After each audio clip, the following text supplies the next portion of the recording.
একজন মুসলিম চাইলেই যে কোনো ব্যবসা করতে পারবে না। এক্ষেত্রে ইসলাম সুস্পষ্ট নীতিমালা দিয়েছে। এর মধ্য থেকে কয়েকটি বিষয় আছে যে বিষয়গুলোর পণ্যগুলির ব্যবসা সরাসরি নিষিদ্ধ, এটি করা যাবে না। তার মধ্যে অন্যতম হলো মূর্তির ব্যবসা করা, কেনাবেচা করা। এটি একজন মুসলিমের জন্য যাবে না, মুসলিমের জন্য নিষিদ্ধ। পাশাপাশি মৃত জন্তুর ব্যবসা করা, মৃত পশু পাখি, মৃত জন্তু কেনাবেচা করা, বিক্রি করা, এটিও করা যাবে না, এটিও নিষিদ্ধ। আরেকটা হচ্ছে শূকরের ব্যবসা করা। এটি ইসলামিক নীতি যে শূকরের কেনা বেচা, বিক্রয় বা ব্যবসা কেউ করতে পারবে না। আরেকটি হচ্ছে মদের ব্যবসা করতে পারবে না, অর্থাৎ মদ কেনা বেচা বা এটার সাথে সংশ্লিষ্টতা থাকা, এটাকে সহজ করে দেওয়া, এটার সাথে সম্পৃক্ততা কোনোটাই জায়েজ না।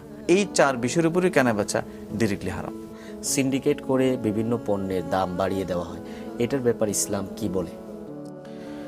সিন্ডিকেট এটা তো আসলে মানুষকে কষ্ট দেওয়ার একটি ব্যাপার। জি, এটি নৈতিক অবক্ষয় যখন মানুষের হয়ে যায়, তখন মানুষ আর ভালো চিন্তা করে না, খারাপ চিন্তা করে না, কোনটা ভালো কোনটা মন্দ, কোনটা কল্যাণকর কোনটা অকল্যাণকর।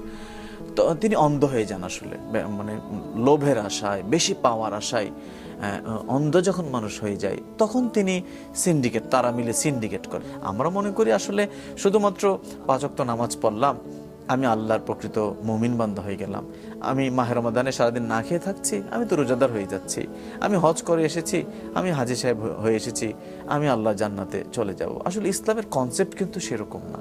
মুসলিম মানেটা কি? মুসলিম মানে হচ্ছে যিনি আত্মসমর্পণ করলো।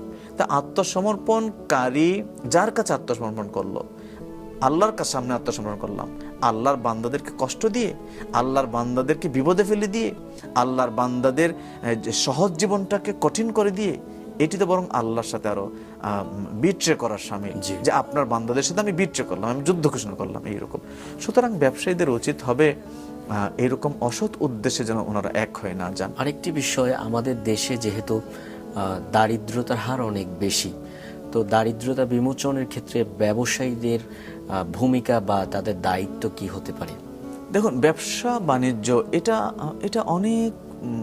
অনেক আগ থেকে এসেছে। বিশেষ করে এটা নবী রাসূলদের সুন্নত। এটি এমন কোন নবী এবং রসুল পৃথিবীতে আসেন নাই যে নবী এবং রাসূলরা কোনো না কোনো কৃষিকাজ এবং ব্যবসার সাথে জড়িত ছিলেন না। তো যারা ব্যবসায়ী পক্ষ আছেন এবং ব্যবসার মধ্যে যারা খুব সফল ব্যবসায়ী, আমরা দেখি খাদিজাতুল কুবরা রাদিয়াল্লাহু তাআলা আনহা একজন সফল ব্যবসায়ী ছিলেন, এবং ওনার সফল ব্যবসার কারণে কিন্তু ইসলামের প্রাথমিক যে দারিদ্রতার অবস্থা ছিল সেটি কাটিয়ে উঠতে পেরেছিল। ইসলাম প্রথম যারা ইসলাম গ্রহণ করেছে তারা কিন্তু অধিকাংশই দরিদ্র ছিল, এবং তাদের এই দারিদ্রতার দূর করার ব্যাপারটিতে আবু বকর রাদিয়াল্লাহু তাআলা আনহুর ব্যবসা এবং মা খাদিজাতুল কুবরা রাদিয়াল্লাহু তাআলা আনহার ব্যবসা কিন্তু খুব গুরুত্বপূর্ণভাবে সেটা সহযোগিতা করেছে এবং কাজে এসেছে। সুতরাং একটা রাষ্ট্রের উন্নয়নে, মানুষের দারিদ্র্য বিমোচনে, সমাজের অসহায়ত্ব দূরীকরণে ব্যবসায়ীদের গুরুত্ব আছে। ব্যবসায়ীরা চাইলে একটা রাষ্ট্রকে স্থিতিশীল রাখতে পারে, স্টেবল রাখতে পারে।